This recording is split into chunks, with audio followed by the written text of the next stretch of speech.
For my brothers never had an ear to hear them. These the bricks for our sisters help us build it. If I could be a black fly on the wall, I can hear and see it all and have the mind of a god. Black, black, black, black, black, black. Fly, fly, fly, fly, fly, fly. Black, black, black. Welcome back to another episode of Black Fly on the Wall. It's your boy Light. I'm your host. Here with some dope individuals, some new faces, for a new episode entitled "The Things Your Father Should Have Taught You."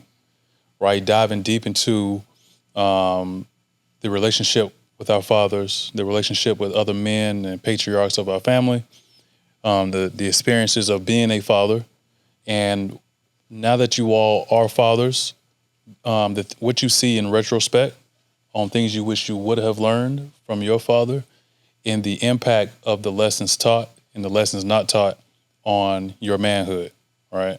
So I got my boy Kendrick here with me. Introduce yourself, Kendrick. Yeah, I'm Kendrick, Ken underscore the Connect on all social medias, 24-year-old father, leader, real estate investor from Charlotte, North Carolina. This dude would connect you with anybody. So tap in with him for sure. He know a little bit of everybody for sure.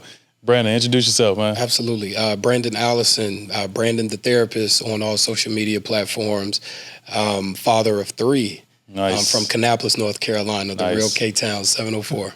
Nice. I got my boy Daryl, introduce yourself. All right, Daryl Daniels, originally from Durham, North Carolina, narrow podcast on all social media platforms, and father of one, and just excited to be on this conversation. Absolutely, man. The things your father should have taught you, like that title was a buzzy one, man. It really makes you sit back and think like, what are some things that now as a young man, some of you all are fathers yourself that you wish your father would have taught you. And as I wrote this episode and contemplated on the title, it just took me back to my childhood and kind of like fast forward to who I am now. And some of the lessons that I learned along the way that would have been nice to have that OG or that individual to kind of put me in my place with some things. And I did have my late uncle, who was a very, very big driving force to me in my years of puberty. Somebody who really kept me out of trouble, who taught me the lessons as a man, how to deal with women, the risk of having a child too young, the risk of not mismanaging finances, the risk of not being open, and just overall, I think that's one thing, like as a young man that you learn is calculating risk. And that's with everything in your life at that moment. Like making decisions, that's a calculation of risk. Having a child, that's a calculation of risk. What school to go to is a calculation of risk. Not getting good grades in high school, that's a calculation of risk. So it's all about understanding like some of the lessons that you wish you would have been taught. Brandon, what would you say is one of the most critical lessons you learned as a young man that you now replicate and duplicate and teach to your children about growing as a young man and things that you wish you would have learned or you did learn from your father? So the interesting piece to that for me is that I grew up without my father. Okay. I grew up as a product of a single parent home. So this particular topic, I think, hit home for me in a lot of different ways because I felt like I missed out on a multitude of different lessons that should have been taught to me or could have been imparted upon me, even if it wasn't perfect. I felt like there could have been a lot of different things that I was provided with that absence kind of left me to discover, whether by trial or by error on my own, or just with my own personal personality and what I thought I should be doing or shouldn't be doing, et cetera. I feel that in thinking about this, I really feel that like preservation of myself is something that I'm really working with my children to teach them. And what I mean by preservation, we always talk about self-care. We always talk about taking care of ourselves. But what if you never seen that in your home? Mm-hmm. What if you didn't see that from a male in your home? Mm-hmm. And even with growing up with my mom, I didn't really see her, as I look back on it, take care of herself. Mm-hmm. I seen her surviving and taking care of us. Mm-hmm. So I would say for me, being able to show them and teach them what it means to preserve yourself. And when I mean I'm very energy conscious with my children. I'm very, they have energy. They're not energy conscious at all. But I mean, from my perspective, energy in terms of mentally, because I think that the mentally, physically, spiritually, even emotionally, if you become over-consumed, or consumption rather, to me, that's the open door for stress. Yes. If you have an open consumption with things that you're doing to yourself physically, things that you're putting into your body, that can cause you stress. Yes. Relationships that you have with other people, if they don't see you doing preservation and taking care of yourself, they're going to reenact your same habits. That's just intergenerational trauma really breeding itself in stress. So for me, it's the idea of them seeing preservation and knowing what that means to not overconsume things, whether that's people, relationships.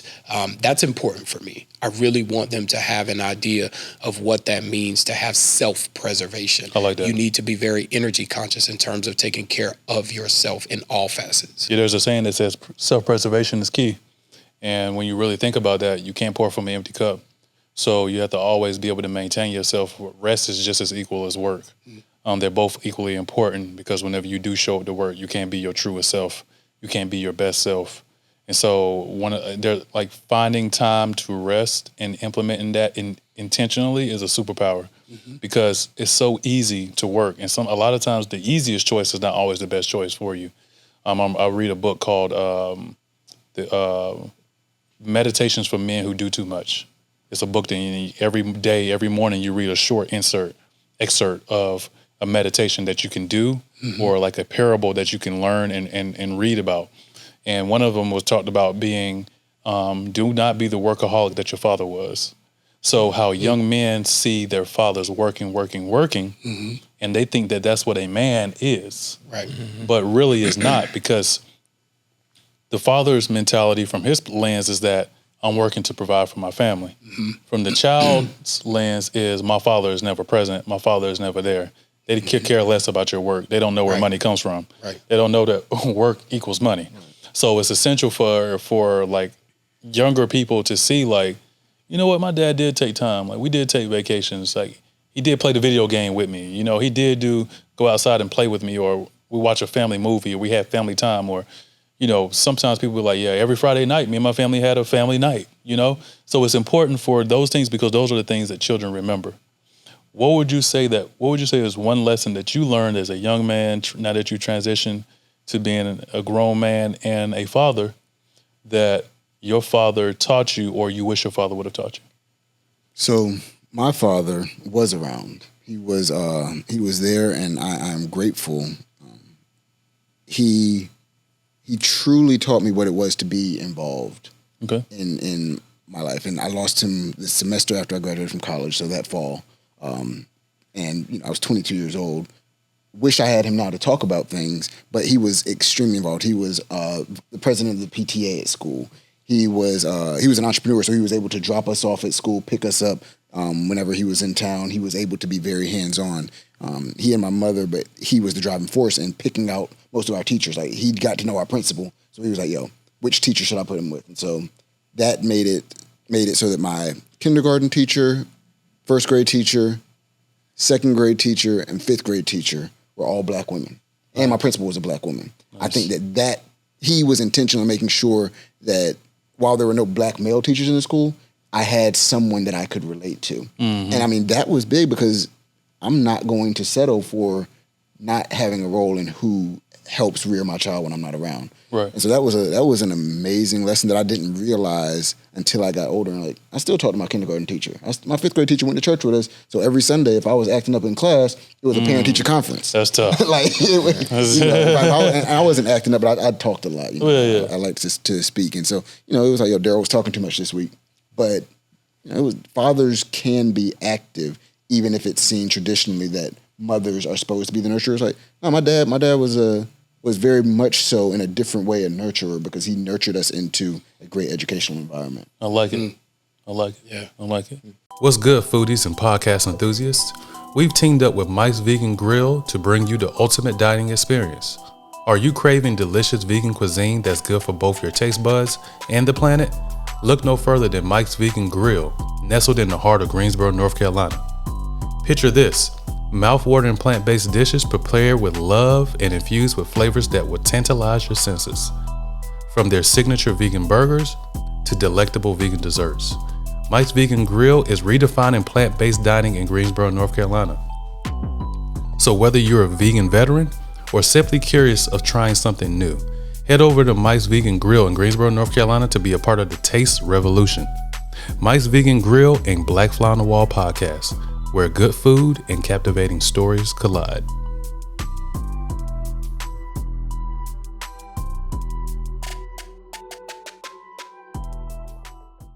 Like, Ken, what would you say that some of the things, now that you're a father, that you wish your father would have taught you or your father did teach you? Right.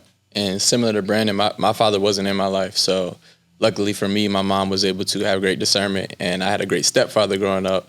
But my biological wasn't there to teach me things that I feel like I needed to know. And, as I grew older, I started to understand more things. I had a lot of resentment towards him. But as I got older, started to pull some of that back because I understood, too, the tendencies of men and young men and how they can act. So I was able to connect on that. But growing up, I played football, so I was able to channel all the emotion I had through that sport. I had a chip on my shoulder my entire life, so I was like, I could take this anger and put it in the game and just question, like, why isn't he there? Why isn't he in the stands watching me like all my other teammates' fathers and stuff like that? And it just showed me a lot. But one thing I would say is that I channeled so much emotion through the game that when I hung the cleats up, it was like, what's next?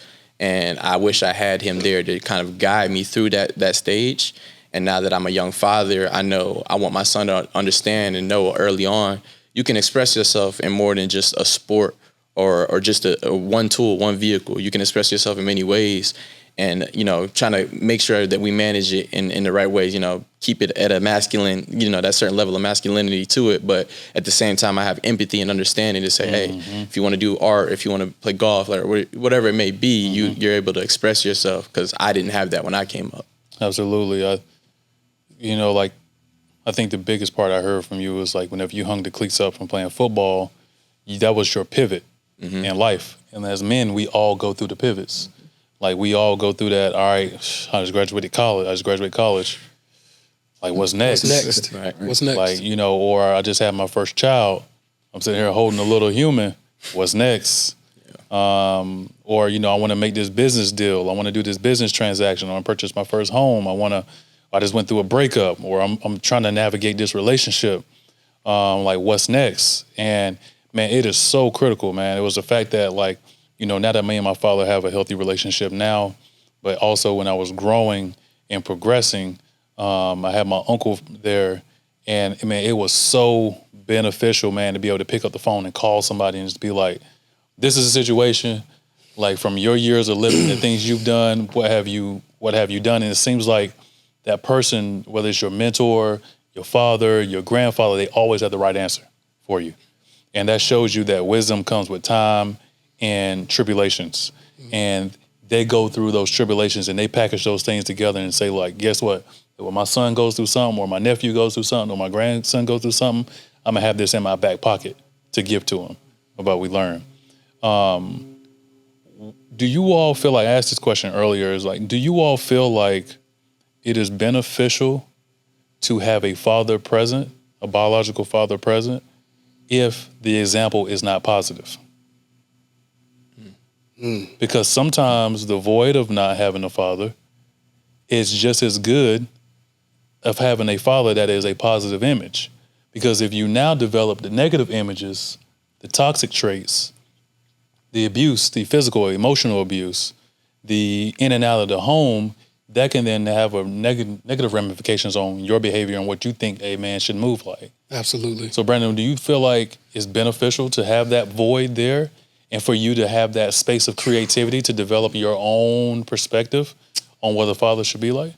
It's interesting because I don't find benefit in the void. Okay. And the reason why I say that is because I think even in ill-intentioned parenting, there's still lessons to be learned. Okay. I think what happens is that's always going to be situational. It's always going to be determined by, who this person is. Because a lot of my circumstances, even with my mom, because of the way my cognition, I guess, was being set up, I looked at things that she did and I was like, yeah, I'm not doing that. That's survivor mode. Even at 7, 8 years old, there was something within me that was like, I don't think that looks exactly right. You know what I'm saying? And so I think that there's a duality of who am I? What is my personality like as a child and as a kid? Because you can absolutely be, as I talked about earlier, be of consumption and absorb a lot of these traits. But I think it really is up to the individual to determine that that's not something that serves them. Right. And I think that a lot of times as children, you don't know what serves you well, or you don't know what serves you enough. And so you just deal with those negative experiences a decade or 2 decades later. Yep. But in the moment, you're not really realizing what you're doing. It's kind of like with the FDA, right? People were consuming things 40, 50 years ago that they thought were completely normal. And then they come out and they say, these are cancer-causing agents. These things are carcinogens or whatever it may be. Yep. And you really don't realize the ramifications of the experiences that you had or didn't have until decades later. Right. So, yeah. So, Ken, like you talked about your father not being present. Do you feel like you were able to create like your own image of what you wanted your father to be, or did your stepfather kind of provide that positive image in light of what you wanted? Right. Yeah. So for me, my stepfather definitely provided that positive image. And I would still say I learned from my dad, even though he wasn't in my biological father, even though he wasn't in the picture. So with him not being in the picture, I was able to see things, I didn't want to do. And my stepfather painted a picture of like, a healthy relationship. I always saw him and my mom communicating well, kind of expressing themselves. Okay. They could have taught me a little bit more, I would say. But I was able to pick up a good sense of what it should look like. Not having my father in my picture, though, still worked out well for me, again, because I was able to channel so much energy into that sport, channel so much energy into myself that overall, long term, I developed a little bit further and faster than I would say my siblings did growing up with, a 2-parent household. So for me, I definitely say I grew with him not being in the picture. And the lessons that I learned from him not being in the picture were things like, as I got older, these are men's tendencies. This is what can happen in a serious relationship. My dad and my mom, they weren't meant to be together. Had they been together, who knows how things could have turned out. For sure. Could have been a super toxic situation, and that's all I would have known. And then, I grow up and I carry that into my relationship, which I wouldn't have wanted. So, yeah. I like that. Daryl, now that you are a father, what is one lesson that you're now teaching? You have a little boy, right? Yep. What is one lesson that you're now teaching your son as a father? Honestly, I'm teaching him everything. I mean, when I get up and he sees me, I'll come out of the bathroom and I'll have on like my t-shirt and my shorts and getting ready for work in the morning. I'll put on lotion and I'm just rubbing my arms and he has nothing on his hands, but he starts rubbing his arms. He starts rubbing his knees. And that I'm learning more from him than I think he's learning from me.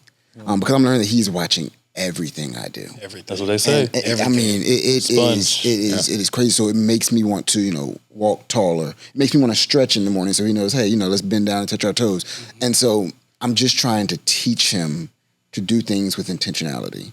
The words that I choose to use. Even today, right? So he was he climbed into my wife's and my bed this morning, and he has this little sock monkey thing. And we were telling him to make it fly. And so I was like, no, it can fly. And I tossed it through the air, right? And then my wife said, hey, he's going to take his Spider-Man, which is hard plastic. And now when he wants to make Spider-Man fly, he's going to throw that, right? But it's teaching him to move intentionally. And he's teaching me that because I'm not thinking about things from a foundational level, right? A lot of the times as adults, so much has compounded in our minds that we know how things move, but we don't think about the basis of the way we think. For sure. And I'm realizing how things compound in the mind. And so I'm learning to take things slower, start on a foundational level. And from there, I'm teaching him that way versus this is how I understand it to be true after 35 years of things that need to be broken down within me to get back to that foundation. Absolutely. Yeah. I definitely empathize with that too. And, when you were talking about that, I think being able to, because my son, his hygiene is going to be top notch by the time he gets to kindergarten, because he sees dad put on the lotion, he sees dad spray cologne. I have to tell him, like, we get you a bottle of Curve to start out with. You can't spray the YSL, you can't spray, Don't touch but the Creed. it's the right, but it's the concept that he sees that. So his grooming habits are now being like, Dad, you forgot to spray me. I'm like, my bad, son. Let me go ahead and let's do that. So they are very intentional about watching what we're doing. And what you said made me think about, being able to show our kids, our sons and our daughters, that men have the capacity to love. Yeah. And I think that's something that I didn't see. I feel like women get this biological innate past because they carry life. Men are creators of life. And there's a big difference in between that. But in seeing that, I think they need to see men have the capacity to show love and also be able to receive it back. So I'm very adamant about telling my children, I love you. Yep.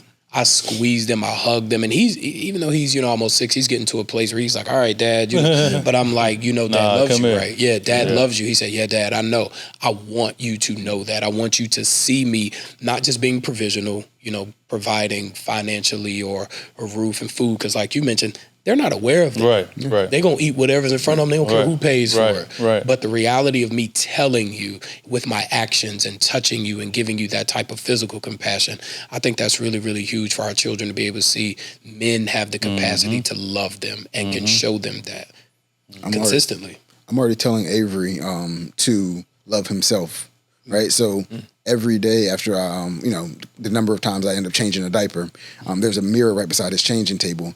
And I say, yo, give Avery £1. And he gives him £1 in the mirror. I say, I love you. And like you've got to, I love you as your father, but love yourself. Like, it's like, love yourself, man. That's something that I want him to do, because I think there are a lot of times we're hard on ourselves. And it's like, because when you think about it, what lessons have we been sat down and taught about self-love? Yeah. You're not. Like, most of the time, we really don't encounter self-love until we're adults that have been through something, and we're now being forced or introduced to it by a woman, by a therapist, by a relationship. Yep. And you then, like, what if you, it's kind of like playing a sport. Like, everybody has played a sport, right? Mm-hmm. It's kind of like if you playing baseball, you're being taught how to play baseball, and from the jump, you learn bad body mechanics from the jump. That's going to affect how you play baseball and how you see the game, no matter what, because from the genesis of it all, you learn bad mechanics. Mm-hmm. So if you learn self-love improperly from the genesis of when you first learned about self-love, that can negatively impact your life and how you see self-love. Mm-hmm. Because just because you learn it from a partner or a therapist doesn't necessarily mean it's the correct way of you going about doing it, because it's customized to you. Mm-hmm. And so I think that is something like we have to get back to. And I was having this kind of like a similar conversation with a coworker. Is like, I feel like children have to be sat down and taught life lessons. Like, not through just activities, not through just motions, but sat down and taught life lessons. The same way you want to sit down and teach them financial literacy, you want to sit down and teach them about making a budget and real estate and all of these other things. Like, children have to be sat down and taught, like, look, this is what society is going to show you what self-love is, but really it's this. Mm-hmm. This is what it looks like. These are some positive examples. You know how sometimes I go get a manicure or a pedicure, or you know how sometimes dad go gets a massage, or dad goes and plays golf, or dad may go to the cigar lounge and just kick it with his boys. Well, that's my way of just decompressing and giving something to myself, and just so that I can be the best father to you. And then they need to sit there and resonate with that and say, okay, I've now been introduced to what self-love is. Looking for the freshest kicks in town? Look no further than Kick Unlimited, keeping it collective. Kick is located in Apex, North Carolina, sneakerhead's paradise.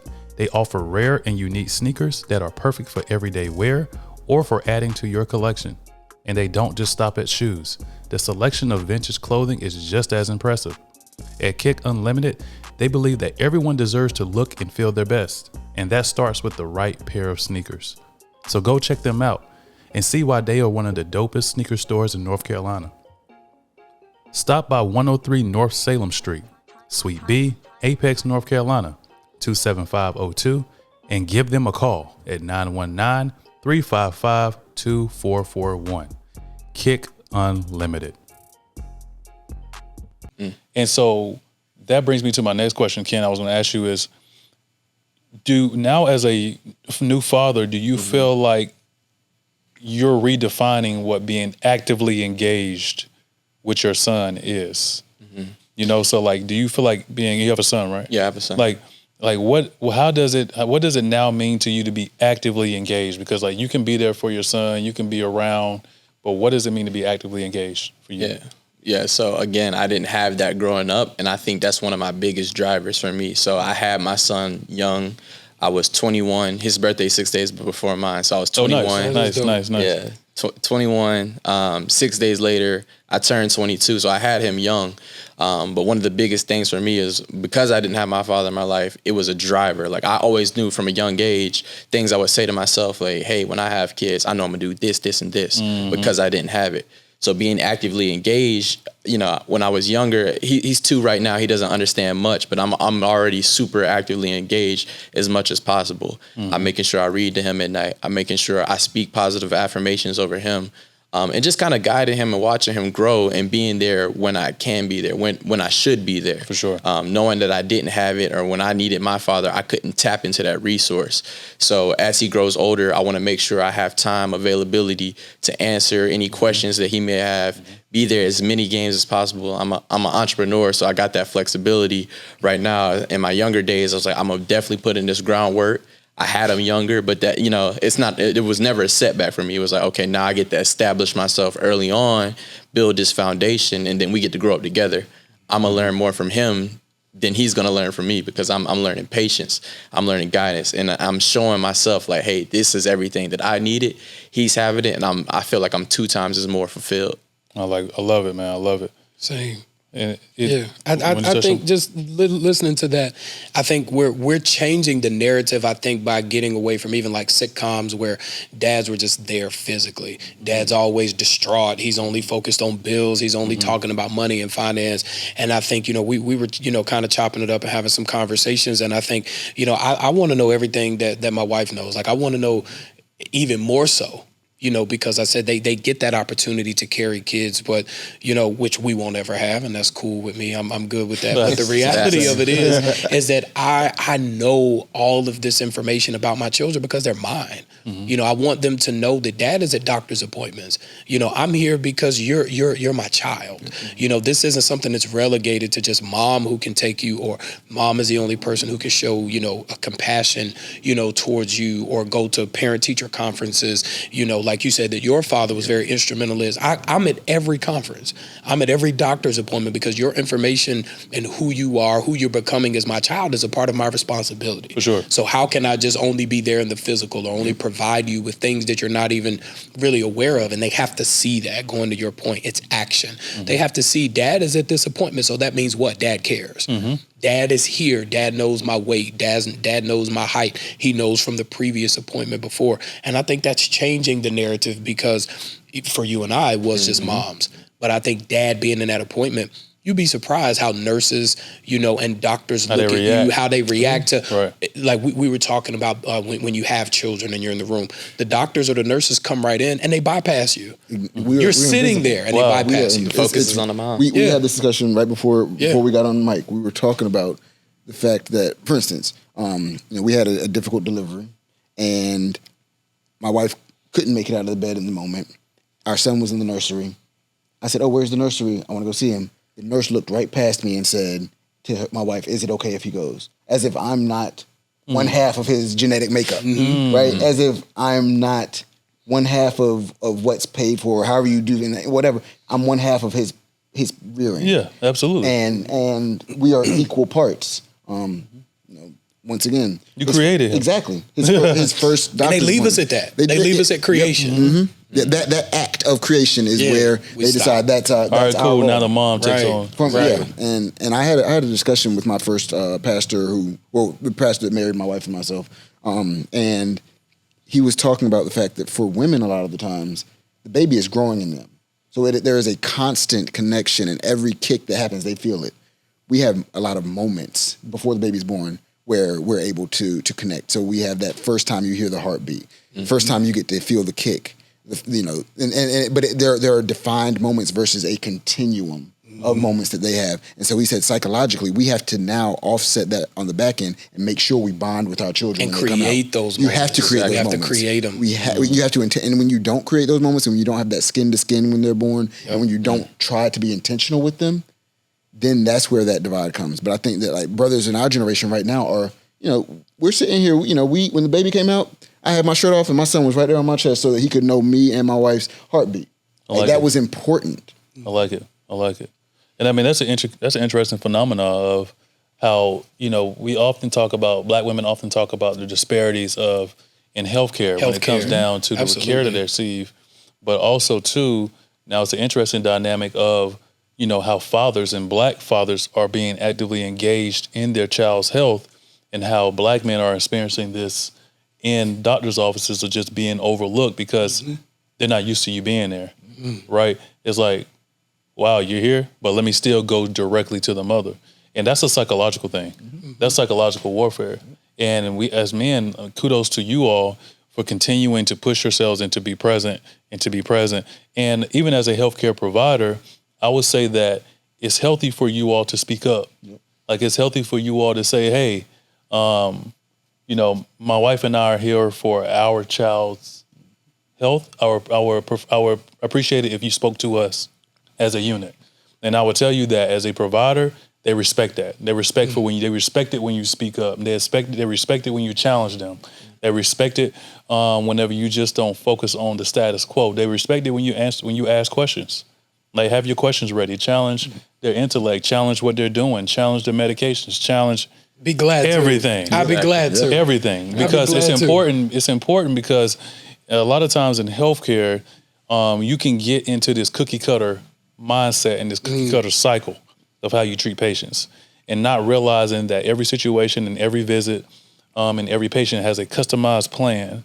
And so it's important for you to walk into any situations with a learning mentality first and a listening ear so that you can understand exactly what's going on. So kudos to you for being present. I would say that, I wanted to also tap into, as you all have progressed as men, as fathers, Brandon, have you noticed a different relationship with your wife?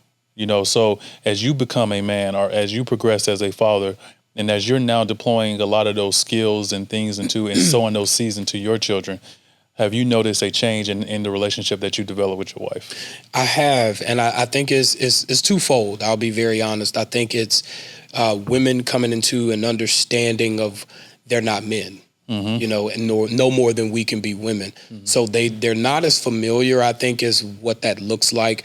Certain ways that you move, certain things that you say, regardless of age, to your child, regardless of gender, just certain things, how you say it. Because I think sometimes dad's voice or tone is not maybe as nurturing or soft, right? Or soft, right? As the moms, right? And that's intentional. It's intentional. They struggle with that, I think, sometimes, and so I think you have to have some realistic conversations that I'm not you no more than you're me, because I think it adds context to your role is just as vital, and my role is just as vital, even though we may not always understand what that looks like from a parenting perspective. And so I think it altered our relationship in a lot of ways, because we had to have conversations not just about why you're doing something or how you're saying something, but I think creating a safe enough space to talk about this offline. Like, when can you weren't as a fan of something that I said earlier. When can we talk about that? Because there's a direct pipeline between being married and that connection between how you're interacting with your children. And I think it's changed our relationship, because I think it enhances respect. Because if you chose me, that means you like me, right? I'd like to think that means you like what I put on the table. So I wouldn't put our children in any type of harm or do anything that's not to or would do anything that's to their detriment. And if you see that in me, then that has to be something that carries over to our children, even though that's not the way you would do it. And I think what changed in our relationship is learning to respect that, learning to respect that and being okay with that, to just say, you know what, that's not the way I probably would have done that, but I'm okay with you doing it because I trust you and I'm good with you. So I'm cool with that. Artists, producers, actors, entertainers. My name is Andrew Covington, and I'm an entertainment lawyer. People always ask me, why do I need an entertainment lawyer? As an entertainment lawyer, I can help you navigate contracts, negotiate deals, protect your intellectual property, and ensure that you get paid what you deserve. Having me as an entertainment lawyer on your team, you can focus on your craft and leave the legal matters to us. Don't let legal issues hold you back from pursuing your dreams. Hire an entertainment lawyer today.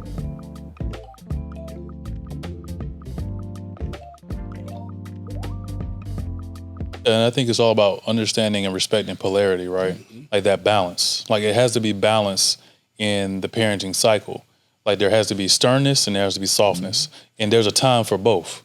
Mm-hmm. And a lot of times, like with us being products, with three of us being products of single family homes. That's a huge thing. We would say that, there were times when we needed the sternness. Mm-hmm. There were times when we needed a father. And Daryl, you just imagine for you, like, how you may have progressed through life if you never had your father there to correct you whenever you needed to. Mm-hmm. But instead of being corrected, your mom was there to coddle you, mm-hmm. right? So like that's why there's also a lot of issues out here in our community within our culture when it comes down to violence, not respecting authority figures, and just overall management of temper and anger is because of that lack of being corrected, mm-hmm. right? I think and that's also like a challenge in the dating world. Because as all of you all know, you all are married.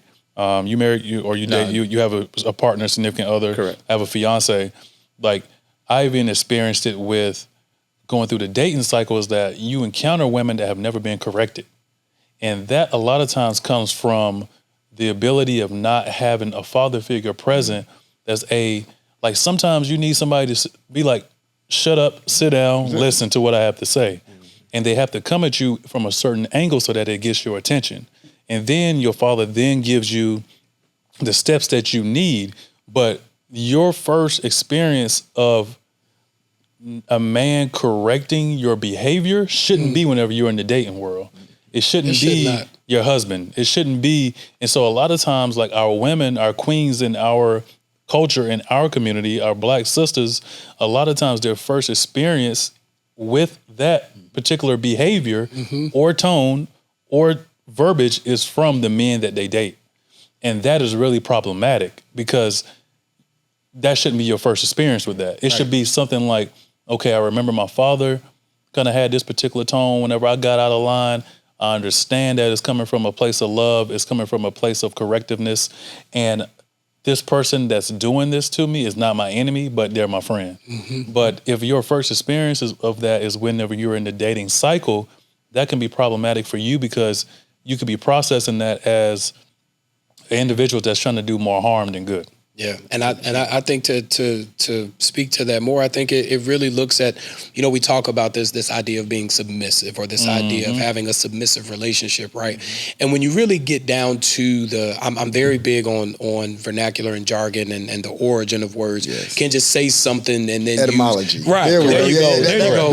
I need that. I'm the same. I need that. Yeah. And when you look at submission, it's really yield to. Mm-hmm. It's not control over, it's not domination, it's yield to. Correct. And I think that both of us, men and women, we have to have this practice. Yes. You have to be able to say, I'm okay with yielding to you. Yes. Like I'm okay with yielding to your decision making in this particular instance. Yes. And I 100% agree that if that's the first time you've ever heard that or been corrected, you throw kids in the mix, you're telling me what I can do with my son or what I can do with my daughter. And it's like, that's not what I'm saying. So now we have to have a conversation, mm-hmm. and it's not always an easy conversation. Mm-hmm. Actually, I'm gonna be 100. It's a very uncomfortable conversation mm-hmm. about your views on parenting and what my views are in this particular instance, because I think a lot of women are not okay with that yielding concept. And I think too, the best way I feel like a good solution for the fellas out there that are experiencing that with their woman that they love is to show her what submissiveness is. Mm-hmm. Be submissive to her. Like yield to her in times that she needs you. Yeah. Right? So like it's times where I feel like I'm right. You know what I mean? I feel like I'm right about a particular situation. Yep. And you want to go about it and you want to do it a certain type of way. All right, let's do it your way. Yep. And or you're wrong. Being submissive is apologizing. Mm-hmm. And saying, hey, I'm going to correct this. I'm not going to go about it this way. Or, I said that wrong. I came off wrong. You were right about this particular situation. I could have done this better. Just showing that level of empathy that every woman needs, and show her what it looks like instead of demanding it. The best way to get solution is to lead by example. 100%. It's like if you're trying to teach somebody to be on time and you're always late, they're never going to respect the lesson that you're trying to give. But if you're the first person that's always there, they're going to say, you know what, now I'm motivated to be on time. Yeah. I want to be on time as well. Yeah, and humility and dominance are not related to each other. Correct. You can't, if you're going to have an element of humility to your emotions and being apologetic for things. I think because I work with people a lot to. It's not about understanding where somebody comes from, because I always say the bridge to understanding is very narrow.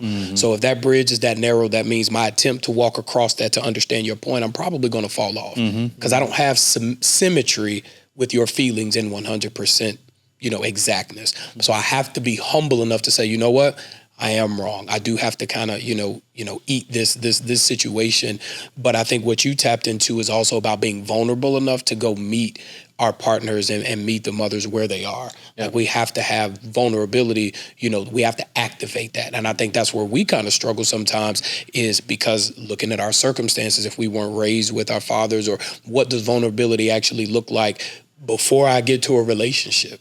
Because if I'm raised to not be vulnerable, by the time I get to you, you're getting that child who wasn't taught, sat down, like you mentioned, what vulnerability actually looked like. Nobody took time to show me that, let alone act it out in front of me. Sure. So now I'm with a partner who doesn't see me as being vulnerable, and I don't know how to tap into it. I don't even know what that looks like.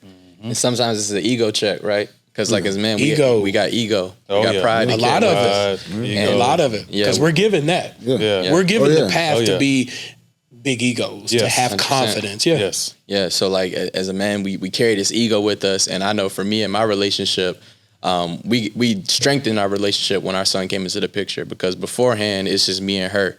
We get to prioritize each other, put all the focus and time on us. Now when the baby comes in the picture, everything shifts. The priority is on him. We're focused on him. So you may lack, in the relationship, that time that you guys used to give. But for us, it gave us a greater chance to love deeper and grow deeper. We're both young adults. My spouse is a year and a half older than me, but still young adults growing respectively as a young man, as a young woman. We were able to connect a little bit stronger and bond a little bit more, because before we had him, we were able to, cover some of the traumas we faced growing up. Some of the things in her household that she could not, the what I can accept and what I can't accept, the things she accepted growing up and the things she can't accept going forward. And for me, it was the same thing. I told her things that happened in my household that I want to reflect, things in my household that I don't. So we both prioritized and made sure that we're going to show love and affection as much as possible in front of our son, because we feel like we lacked that a little bit we came up. I like that. Yeah, I like that. I love that. Right. So we both give our son kiss all the time, right? Have to. It's something, a show of affection. Now he knows when he sees mom and daddy, we give him a kiss. We each give him a kiss when he comes home, and he's like, kiss. He tells me and my wife to kiss, so I give her a kiss. And then the other day, first time, he's like, ooh, where'd you get that from? But it's just, he sees the affection that I healthily show for his mother, and knows that, we love each other healthfully. It ain't, the older he gets, and me understanding my father after he passed even more, and becoming a man and becoming a married man, I realized stuff is not always perfect. Correct. No way. But you know what? He stuck around for it. Yep. He stuck around through, and I think that if we can take that to the next level, because my dad didn't have his dad around, and so he said he was going to stay around, and so now not only am I around, but I'm around and improving and going to therapy and working on myself.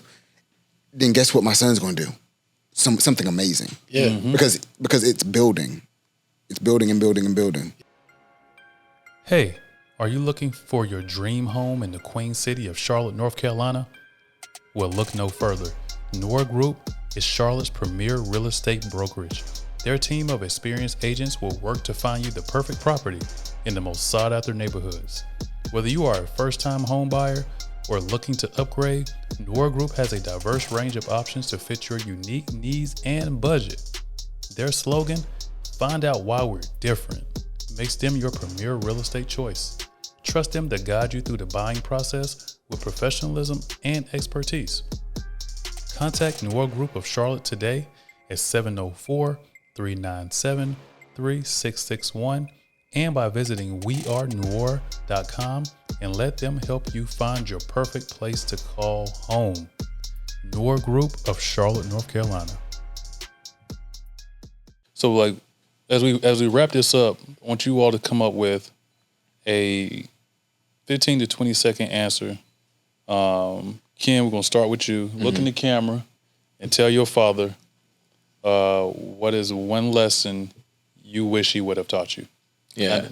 So to my father, if you're watching this, man, one lesson that I wish you would have taught me was just being present, you know, being there when I needed you to be there. It's different, you know, as a young man, I want to reach out and connect with you when I felt that you should reach out and connect with me. So going forward, you know, the table is there, the open invite is there to reach out, to connect, to mend and heal some things that, you know, you may have went through in your early days, and same thing with me, so that we can gain a deeper understanding and move forward with the relationship. Nice. Brandon, your camera's right there. Sure. I wish to my father, I wish you would have gotten an opportunity to know me. I wish you would have taken the opportunity to respect my mother enough to step up to the plate and be the man that you should have been. But I've also, you know, I've received your fear and being able to do that and accept that your circumstances may not have been ideal enough for you to do that. But I'm thankful that that happened to me in the way that it did, because it allowed me to be the man that I am. And it showed me not only the need to be active, but to be activated in my children's lives, 100%, mentally, physically, and emotionally. And I'm appreciative of that, even in your absence. That's love. That's love. Daryl. All right. The question is right there. The camera's So, right there. to my father, rest in peace. I appreciate you giving me an entrepreneurial spirit. Your journey through entrepreneurship was not with the best credit all the time, was not with the most support, was not with the college degree. But I have those things, and I'm going to pass them on to your grandson. And you'll see the fruits of the labor that you put in, that you didn't have the resources to take advantage of the way I have had. Mm-hmm. So I appreciate you for that. And you know, it wasn't a perfect journey for you. It won't be one for me, but it's going to be better for your grandson. Absolutely. And as I wrap this up, Dad, I wish you would have taught me the importance of balance, the importance of the masculine and the feminine energy that's needed in all men to know when to deploy, when to be masculine, and stick-to-itiveness and decision making and just walking with a positive mental attitude. And then the times where the feminine energy is needed for being soft, for being creative, for being emotional, for being empathetic, for showing gratitude. And just overall, I appreciate our relationship now. And I'm looking forward to what that relationship blossoms into.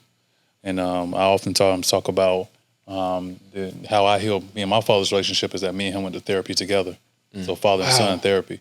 Yeah. Wow. And it did not end the way that I expected it to, but that's the beauty of life. Mm-hmm. And really what happened was, even though the therapy session didn't end in this kumbaya, this hug, this aha moment, yeah. Really what happened was the seed of that grew into what it was meant to grow into. Mm-hmm. So the seed was planted, it was watered through the therapy sessions that we did make it through. And then nothing that, even though it didn't end the way that we thought it would, nothing that me and him could have done could have destroyed that beautiful oak tree that it grew into. And that is one of the most pivotal lessons that I learned as a man, was to continue to take the right step forward, continue to make pushes. And if there is a relationship that you want to heal, this is the biggest thing that I learned. If it is a relationship that you want to heal, be the example for that person. Like you was talking about your father. Be the example of that person that you want them to be to you. Mm-hmm. And so even as a young man, I had to take, even as a son, I had to take the back seat to my father, even though I had the mentality like, you're my dad, you're supposed to be reaching out to me, you're supposed to be calling me, you're supposed to be setting this up, you're supposed to be doing this. That was my young man self, my boyish self speaking out and yearning for love. I wanted that. Mm-hmm. But what I learned is that it's not all about how you make it to your destination, is that you make it there.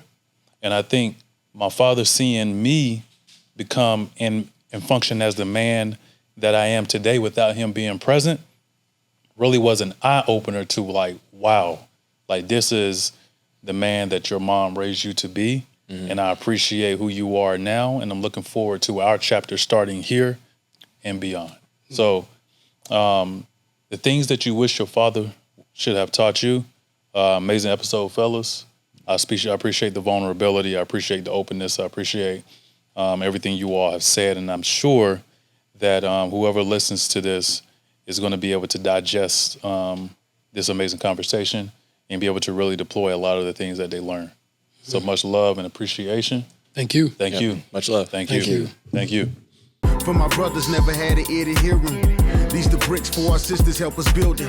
If I could be a black fly on the wall, I can hear and see it all and have the mind of a god. Black, black, black, black, black, black. Fly, fly, fly, fly, fly, fly. Black, black, black.